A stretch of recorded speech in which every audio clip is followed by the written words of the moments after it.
Terima kasih Tuhan, Engkau telah menyelamatkan diriku dari kepalsuan.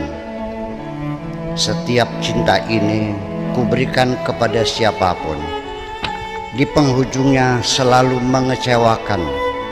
Selanjutnya tidak mungkin lagi kuberikan kepada siapapun, kecuali kepadamu saja, wahai Tuhan. Cinta ini kupersembahkan.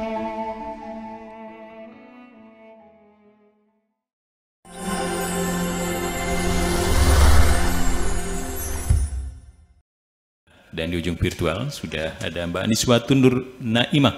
Langsung saya bergabung dengan beliau. Assalamualaikum Mbak Niswa.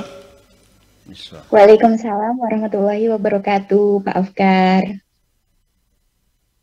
Dan sekarang kita simak bacaan gelombang cinta dengan judul Menunggu 2 tahun lagi. Niswatun Nur Naimah, silakan. Baik, terima kasih Pak Afkar. Menunggu 2 tahun lagi. Tidak cukup hanya dengan modal niat yang baik, wahai kekasihku. Apabila perbuatanmu melanggar norma etika.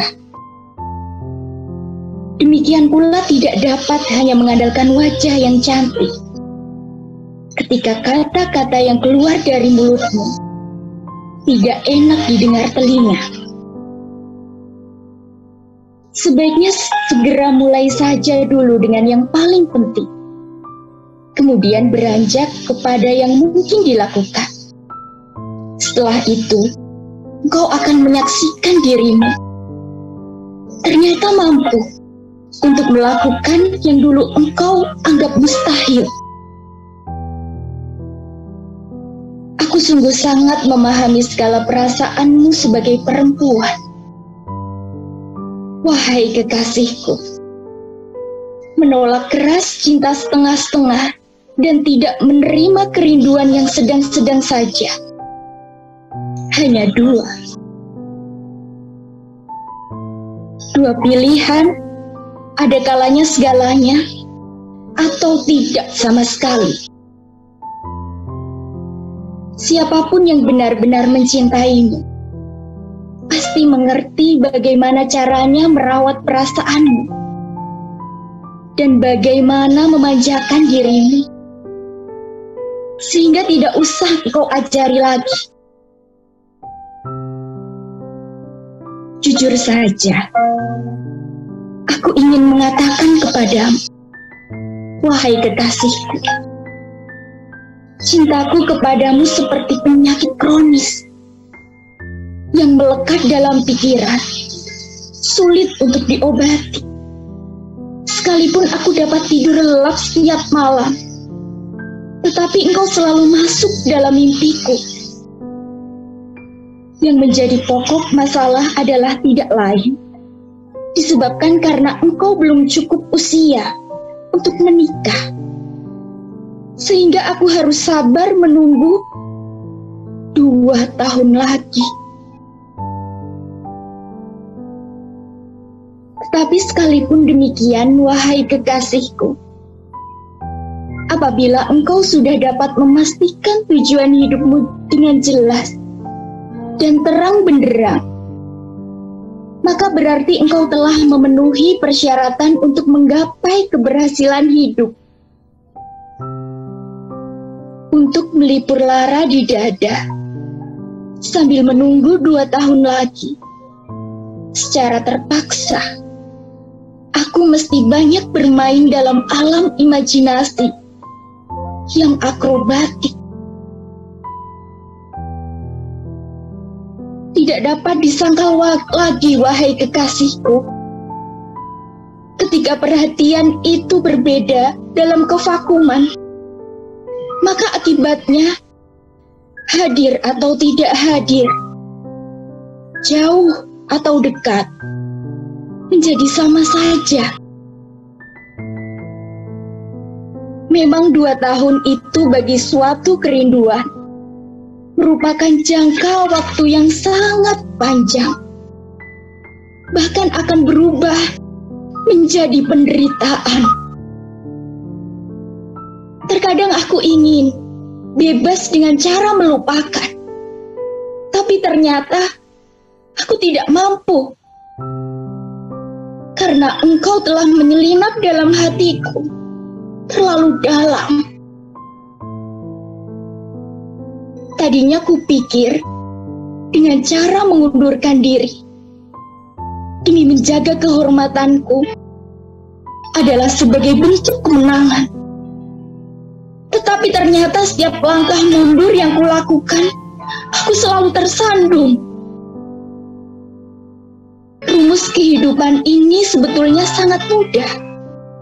Untuk membedakan gagal dengan berhasil, hanyalah dengan melihat sekuat apa keinginanmu, setinggi apa cita-citamu, dengan sekokoh apa semangatmu. Itu saja. Yang aneh juga sering terjadi. Aku mendapatkan kebahagiaan disebabkan karena sesuatu yang sangat sederhana. Bagi orang lain mungkin tidak ada harganya. Seperti ketika engkau menyapaku dan menanyakan tentang kesehatan.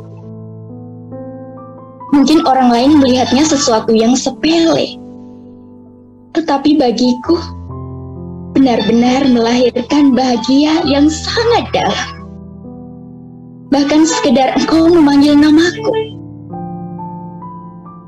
menyebabkan telingaku merasakan ada kesejukan. Kebahagiaan ketika dengan sengaja dicari. Maka percayalah wahai kekasihku, tidaklah mudah engkau dapatkan di dalam dirimu. Dan sangat mustahil engkau dapat di tempat lain. Akhirnya mencari kebahagiaan adalah merupakan salah satu sebab hilangnya kebahagiaan. Salah satu rahasia penting untuk membangun kebahagiaan dalam dirimu, wahai kekasihku, adalah menyadari dan mensyukuri beberapa banyak nikmat Tuhan yang berlimpah ruah, yang telah terlimpah atas dirimu. Jangan sampai lenyap semua hanya karena sedikit penderitaan yang datang menghampiri dirimu. Contoh yang paling sederhana, sebab kebahagiaan muncul hanya karena engkau setiap saat selalu menanyakan tentang keadaanku dan kesehatanku. Pada hakikatnya, wahai kekasihku, kebahagiaan itu lebih banyak tergantung kepada apa saja yang telah engkau berikan kepada orang lain, ketimbang apa yang telah engkau dapatkan dari orang lain. Telah kucari bertahun-tahun jalan menuju kebahagiaan. Ternyata tidak aku temukan. Sebab kebahagiaan itu bukan suatu lokasi atau tempat, melainkan merupakan jalan, cara, atau metode. Antara cinta dan keimanan ada kemiripan dan kesamaan. Ada rasa percaya, ada kedamaian dan kebahagiaan.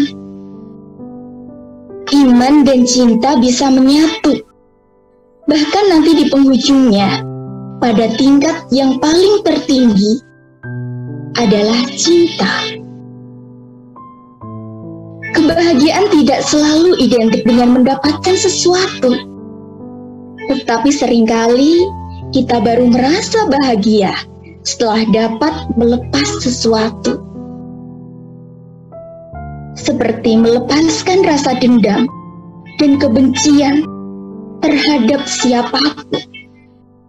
Melepaskan rasa dengki dan hasut, melupakan kenangan-kenangan lama yang selalu merisaukan.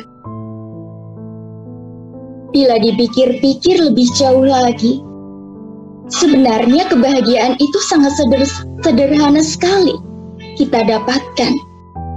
Seperti ketika aku bercerita tentang penderitaanku, lalu engkau ikut menangis bersama aku.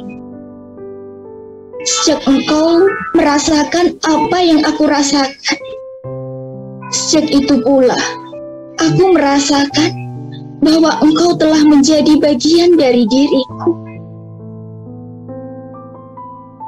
Aku lebih banyak merasakan kebahagiaan adalah bukan karena aku menyadari sedang berada di mana. Apakah sedang di hotel berbintang 5, sedang di atas bukit, melihat pemandangan indah, atau sedang di taman bunga yang indah. Tetapi aku merasa sangat bahagia sekali pada saat muncul kesadaran aku sedang bersama siapa. Yang paling bahagia adalah ketika aku menyadari bersama dengan orang yang sangat aku cintai. Aku merasakan berada di puncak kebahagiaan hanya dengan secangkir teh celup di sebuah kedai yang menghadap laut. Duduk berhadapan bersamamu dan aku hanya menyentuh ujung jari telunjukmu. Yang jadi masalah bukan karena engkau masih anak-anak yang belum cukup usia untuk menikah, melainkan karena sudut pandang undang-undang memberikan batasan umur boleh menikah berdasarkan umur tahun, bukan berdasarkan kematangan berpikir dan kecerdasan jiwa atau kemapanan ekonomi. Tetapi hal ini tidak perlu dibahas. Yang penting bersabar saja, menunggu 2 tahun lagi.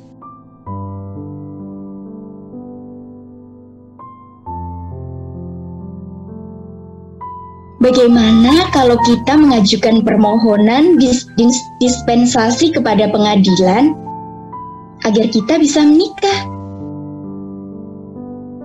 Tanyamu kepadaku sambil menghirup teh celup yang tersedia di atas meja. Sebaiknya kita penuhi saja undang-undang yang berlaku di negeri ini. Jawabku singkat. 2 tahun lagi itu lama loh Kang Mas. Bantahmu lagi. Lalu akhirnya aku anjurkan untuk mengisi kekosongan, jangan sampai habis untuk menunggu, yaitu mencari kesibukan-kesibukan yang bermanfaat, seperti kursus masak, gunting rambut, atau menjahit.